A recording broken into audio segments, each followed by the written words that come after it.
বন্ধুরা, কেমন আছো? আমি ভীষণ ভালো আছি, কিন্তু ঠান্ডা লেগেছে। যাই হোক, মন্দিরে ঢুকলাম, সেই ভিডিওটাই তোমাদের সাথে শেয়ার করছি। আগে তো দেখালাম যে কি গিয়েই পুজো দিয়েছে। এই দেখো, মোবাইল নিতেও ভুলে গেছি। তারপরে তোমাদের দেখাচ্ছি আমি কিভাবে মন্দিরে ঢুকলাম। দেখো, আমি যে মন্দিরে ঢুকছি, এই যে দেখেছো কি ভিড়। মেয়ে বলছে পারবে না, আমি বলছি না, এসেছি যখন একটু দেরি হলেও পুজো দেবো। মেয়েকে খালি বলছি আয় আয়, মেয়ে বলছে তুমি যাও, আমি পারবো না। তা আমি সত্যি কথায় আমি কিন্তু সবার মাঝে এইভাবেই ঢুকতে হবে, ঢুকে পড়লাম। মেয়ে তো খালি শুধু আমাকে দেখছে, আর আমি তো ঢুকেই পড়লাম মন্দিরে।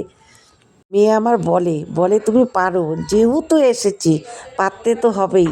দিয়ে এসে মেয়েকে বললাম, দেখ 10 জনে যদি পুজো দিতে পারে তাহলে আমি কেন পারবো না? একটু চেষ্টা করলে তো পারবো। তা চেষ্টা করলাম। মেয়ে হাসছে আর আমাকে বলছে তুমি পারবে মা, তুমি পারবে। তা আমার ইচ্ছে ছিল, আর বছরে একবারই যাই গদাধর মেলাতে, সেখানে পুজো না দিলে কি হবে? তারপরে দেখো, আমি কিন্তু পুজো দিয়ে ফেললাম। কিন্তু আমার শরীরটা এত খারাপ, ভয়েস যে আওয়াজ দিচ্ছি সেটাও কিন্তু হচ্ছে না, গলাটা আটকে আটকে আসছে। যাই হোক, অনেক কষ্ট করে পুজোটা দিয়েছি, জানো তো, দাঁড়ানোর জায়গা ছিল না। আর এত ভক্তরা এত বাতাসা দিয়েছে ঠাকুরকে, আমি তো দূর থেকে ভেবেছিলাম ওগুলো সাদা ফুল। সামনে গিয়ে দেখি, তা ও বছর গিয়েছিলাম দেখেছি, এই বছর গিয়ে তা আমি যে এক ব্রাহ্মণ জেঠুকে পেলাম। জেঠুকে বললাম এদিকে ঘোরো, তোমাকে একটু ভক্তি করি। তা জেঠুকে ভক্তি করলাম। ভক্তি করে জেঠু আবার আমার হাতে অনেকগুলো প্রসাদ দিল। প্রসাদগুলো নিয়ে এলাম।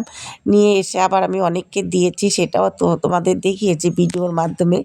আমি যারা যারা ঢুকতে পারিনি তারা অনেকেই চাচ্ছিলো, তাদেরও আমি অনেকজনকেই প্রসাদ দিয়েছি। পরে কী পরিমাণ ঠান্ডা লেগেছে, কথা বলতে বলতে কাশি এসে যাচ্ছে। যাই হোক, তারপরে যাই হোক, যেভাবেই হোক পুজোটা দিলাম, খুব ভালো লাগলো। পুজো দিতে পারলে কি হয়, মনটা শান্তি লাগে। ও তুলেছি, দেখো 2-1জনকে আমি প্রসাদ দিচ্ছিলাম, একজনকে ফুল দিচ্ছিলাম। তা আমি যতক্ষণ ছিলাম 2-5জনকে দিয়ে এসেছি, কেননা অতক্ষণ সময় শুধু যদি আমি ভিতরে সময় নিই তাহলে আরও লোক তো পুজো দেবে। তা যতটুকু পেরেছে আমি দিয়েছি। তারপরে পুজো দিয়ে এসে দেখি আমার গপ্পু সোনা, আমার চোখে পড়লো গপ্পু সোনা দাঁড়িয়ে আছে। তারপরে গপ্পু সোনাকে একটু কুলে নিলাম। আমার ভীষণ ভালো লাগলো। এত সুন্দর করে মনা সাজাচ্ছে। আমি বললাম দে, আমার হাতে দে, তাহলে গপ্পু সোনাকে সাজাতে তোর মনা তোমার সুবিধা হবে। তারপরে আমি তো গপ্পু সোনাকে ধরেই আছি, আর মনা দিকে এক এক করে জিনিস পরাচ্ছে। সত্যি যারা পুজো দেয় তাদের কতটা ধৈর্য। দেখো, স্নানের মেলায় এসেছে গপ্পু সোনাকে নিয়ে, স্নান করিয়ে তারপরে সব কিছু পরিয়ে তারপরে আবার কি সুন্দর করে সাজাচ্ছে। তারপরে আমি তো নিয়ে খুব খুশি। মেয়ে বলছে তাহলে ধরো তুমি গপ্পু সোনাকে, আমি তোমাকে একটা ভিডিও করে দিই। তারপরে আমি একটা ভিডিও করলাম, ওর সাথে ফটো তুললাম, মনার সাথে কথা বললাম,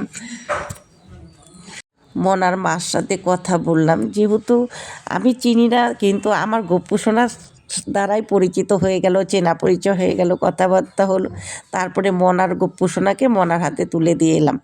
তারপরে চলে গেলাম, যে যারা যারা সাধু বাবারা বসছিল, বাড়ি থেকে চাল ডাল একসাথে মিলিয়ে নিয়ে গেছি, তা সবাইকে দিলাম। বসে আছে অনেকে, রেখে কোথাও হয়তো গেছে, এক জেঠু দেখি বসে আছে, ওখানে দিলাম। সবচেয়ে ভীষণ ভালো লেগেছে যে এত ভিড়ের মধ্যে যে আমি পুজো দিতে পেরেছি, সেটা আমার ভীষণ ভালো লেগেছে। যাই হোক, আমার ভিডিওটা কেমন লাগলো তোমরা একটু দেখে বলো। এভাবেই সবাই সবার পাশে থেকো। আবার দেখা হবে নতুন কোনো ব্লগে, আবার যাব গদাধর মেলাতে, আশা রাখছি। যাই হোক, সবাইকে বাই বলছি। দেখা হচ্ছে নতুন ভিডিও।